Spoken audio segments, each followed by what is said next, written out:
దాన్ని ఆమె జెంట్స్ అనేవి కూడా శరీరం వస్తూ ఉంది. అది మీరు చూసినట్లయితే శరీరము ఆత్మ రెండు కలిసి ఉన్నాయి. ఆత్మ శరీరం ఎప్పుడు పోట్లాడుతూ ఉంటాయి. శరీరం భూమి నుండి తీయబడింది, మంటి నుండి తీయబడింది. ఆత్మ దేవుని దగ్గర నుండి వచ్చింది. మంటిలో కలవాలి. ఆత్మ దాని క్రియలను బట్టి వెళ్ళాలి. దాని క్రియలను బట్టి దేవుని దగ్గరికి వెళ్తుందా, లేకపోతే శత్రువుకి ఏర్పరచబడిన నరకుడికి వెళ్తుందా? అది ఎక్కడుంది? ఆ మనుషుల్లో ఉన్నది. ఏ మనుషులు తాను క్రీస్తు రక్తంలో కడుక్కుంటానికి ఇష్టపడతాడో ఆ మనుషులు ఎలాంటి పాపైనా కడిగి పరిమళ వాసన చేస్తాడు. పరిమళ వాసనగా చేయబడిన తర్వాత ఆ మనుషునికి మరల లోకం రాదు. మీరు జాగ్రత్తగా గ్రహించినట్లయితే ప్రేసులరా, ఆయన ప్రేమమయుడు. ఆయన తనకున్న సమస్తము నా కొరకు ఖర్చు పెట్టినాడు. కనుక నేను క్రైస్తవుడు కనుక నేను నా సహోదరుని ప్రేమించాలి. వాక్యం చదువుకుంటూ ఉన్నాను, నా మనసులో వేదన. ఆ వాక్యం చదువుతుంటే ఏమున్నారంటే ప్రేసులు అక్కడ ఏం రాయబడిందంటే, నిన్ను ప్రేమించిన వాడిని నువ్వు ప్రేమిస్తే నీకు ఫలితం ఏంటి? నీకు ఇచ్చేవాడికి నీకు ఇస్తే నీకేమిటి ఫలితము? నిన్ను ద్వేషించేవాడిని ప్రేమించు, నీకు ఇవ్వలేని వానికి ఇవ్వు. యోచన చేసినాను నేను. ఇది క్రీస్తు స్వరూప్యం, స్వభావం నాలో లేదే. నన్ను ప్రేమించిన వాడిని ప్రేమిస్తాను, కానీ నన్ను ద్వేషించిన వాడిని ప్రేమించలేనే. పరిశీలనదా ప్రియ సోదరుడా, ప్రేమించలేని వాడిని ప్రేమిస్తేనే గొప్ప బాధ్యత. ఎందుకంటే తృణీకరింపబడిన వాడిని నువ్వు ప్రేమించినాడు, ద్వేషింపబడి ప్రేమించినాడు. ఎవరినన్నా రాళ్ళు పెట్టి కొడుతుండే, తండ్రి వీరేమి చేసిన వీరిని క్షమించమన్నాడు. ఇది క్రైస్తవ జీవితం. ఆ మార్గంలో నువ్వు నడవాలంటే, ఆ స్వభావం రావాలంటే మొదట నీవు ఆయన ఎందుకు విశ్వాసించాలి. ఆయన నాకు రక్షకుడుగా తనకున్న సమస్త సంతోషాన్ని ఇచ్చి ఈ లోకంలోకి వచ్చాడు. ఎలాంటి సంతోషము? ప్రేసుల యెషయా గ్రంథము 6వ అధ్యాయంలో ఎవరు రాబడి అత్యున్నతమైన సింహాసనం మీద చదవండి. 6వ అధ్యాయం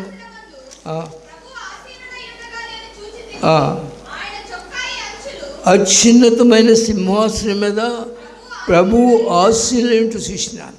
అంతేకాదు కెరూఫులు ఆయన దగ్గర నిలబడి రెక్కలతో, కాళ్ళు రెక్కలతో, 2 రెక్కలతో శరీరం కప్పుకొని 2 రెక్కలతో ఎగురుచు యెహోవా పరిశుద్ధుడు పరిశుద్ధుడు పరిశుద్ధుడు అని ప్రతిగానములు చేస్తుంటే ఆ మహా సంతోషకరమైనటువంటి ఆ స్థలంలో ప్రభు నిన్ను నన్ను చూస్తున్నప్పుడు నేను నరకానికి పాత్రకున్నాం.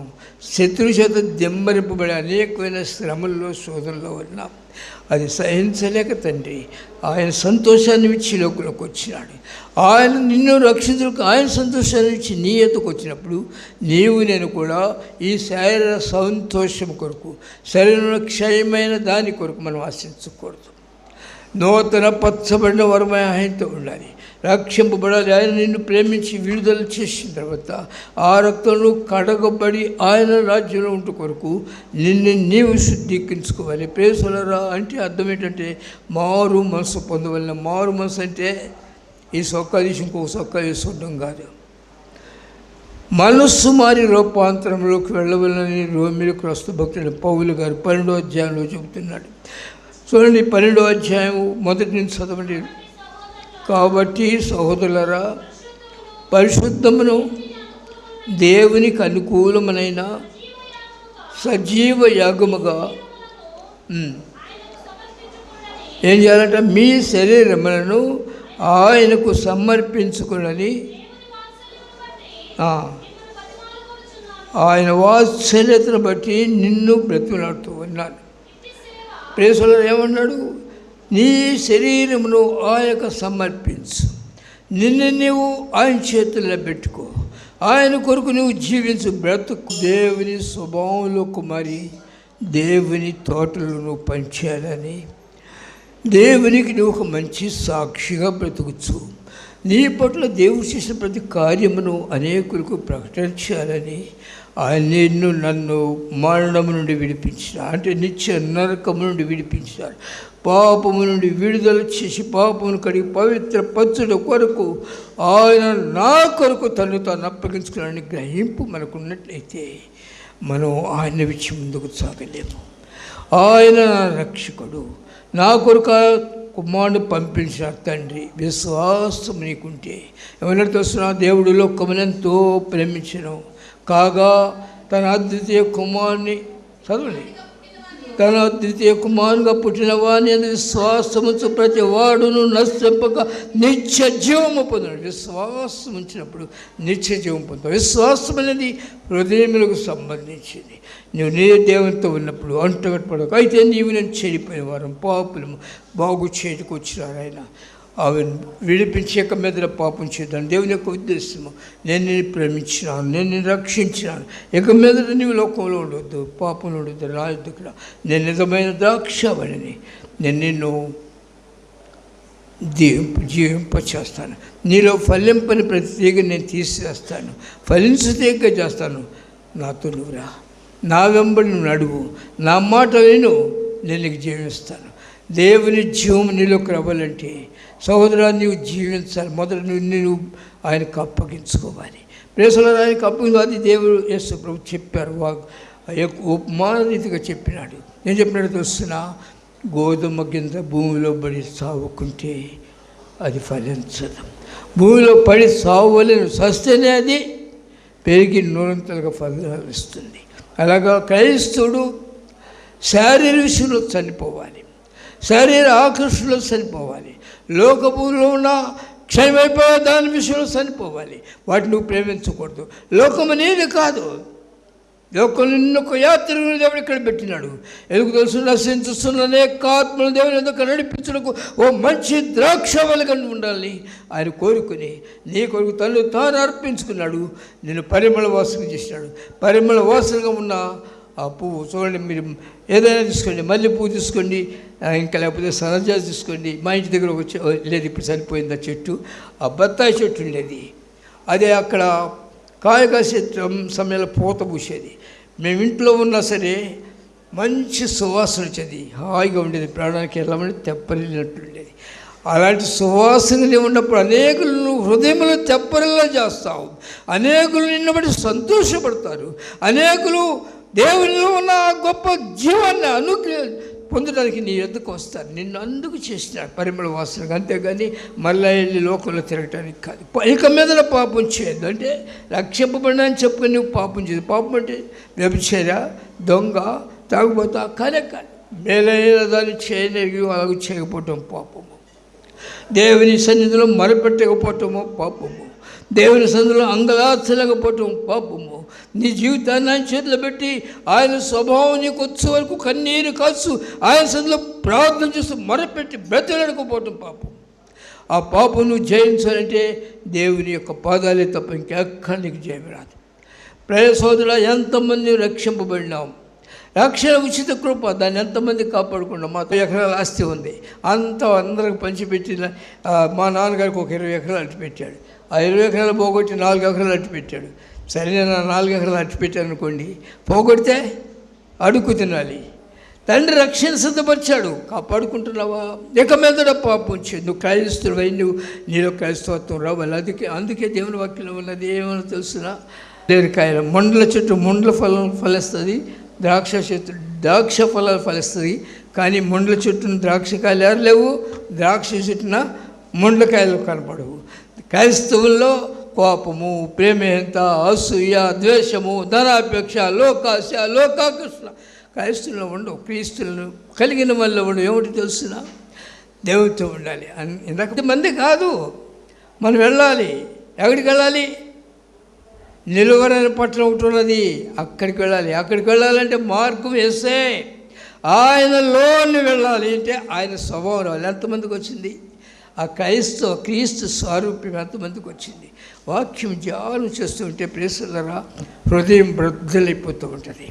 వాక్యం నువ్వు నిజంగా ధ్యానం మనసు పెట్టి ధ్యానం చేస్తే నేను క్రైస్తవుడిని కాను, నేను క్రీస్తులతో ఉండటానికి యోగ్యుడిని కాననే మనసు నీకు వస్తుంది.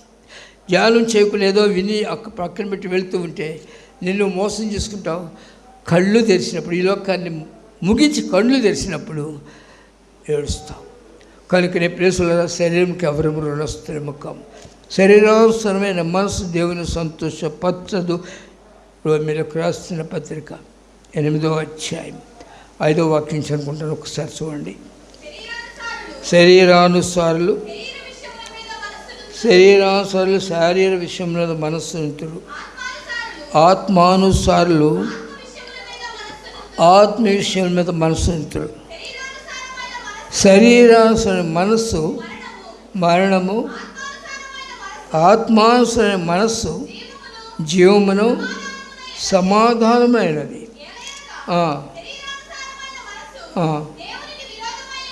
దేవునికి విరోధమైనది. దేవుని ధర్మశాస్త్రం, దేవుని వాక్యములకు లోబడదు, ఏ మాత్రం లోబడనేదు.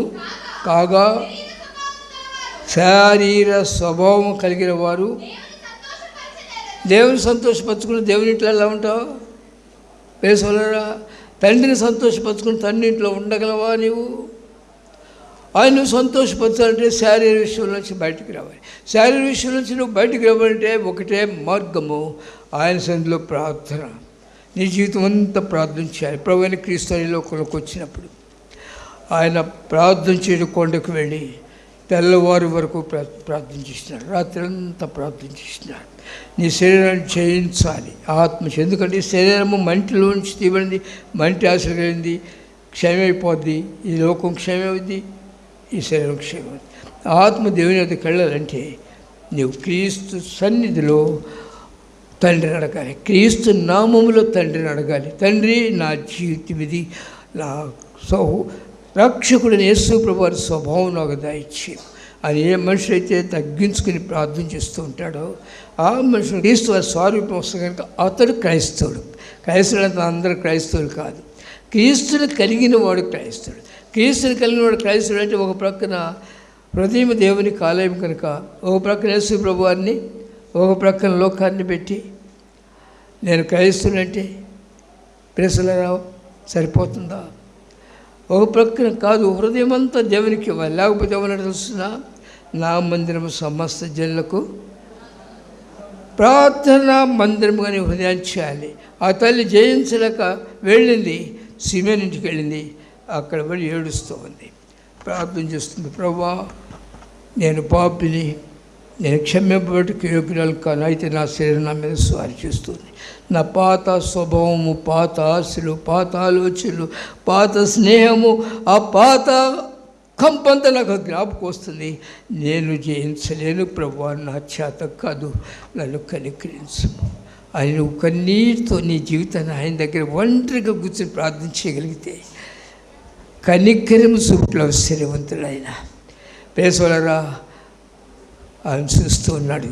సిమెన్ అంటున్నాడు, ఈమెవతి ఎగుతూ అంటూ. కానీ ఆయన అంటున్నాడు, సిమెను, నేను ఇంటికి వచ్చినప్పుడు నువ్వు నాకు కాళ్ళు కడుక్కుంటావు, నీళ్ళు ఇవ్వలేదు, తుడుచుకుంటావు, తువ్వాలు ఇవ్వలేదు. అయితే ఈమెను చూస్తున్నావు, ఈమె ఆమె వచ్చిన దగ్గర నుంచి నా పాదములు ముద్దు పెట్టుకుంటుంది, కానీ నీటితో నా పాదములు కడిగినది, దాని తల వెంట్రుకలతో నా పాదములు తుడిచింది. ఈ విస్తారంగా ప్రేమించింది కనుక ఈ విస్తార పాపములు క్షమించినాను. నువ్వు ఎలాంటి వ్యక్తివైనా సరే నిన్ను క్షమించడానికి వచ్చిన ప్రభు మరణమునకు పాత్రాలు, మనుషులందరూ రాళ్ళు పెట్టి కొట్టి చంపబడవలను. అయితే ప్రభు అంటున్నాడు, ఈ విస్తారమైన పాపములు క్షమించినాను, ఈమెను రక్షించినాను. కనుక సిమెన్ ఇంట్లో ఉన్న ప్రభు సిమెన్ ఇంట్లో ఉండలేదు. అక్కడి నుంచి ఆమె వెంట ఆ ఇంటికి వెళ్ళినాడు. ఏం జరిగింది? ప్రభుని ఇంట్లోకి వస్తే ఏం జరుగుతుంది? ఆరోగ్యం ఉంటుందా? అందులో నివసించేవాడు నాకు ఆరోగ్యం బాగులేదని అనడం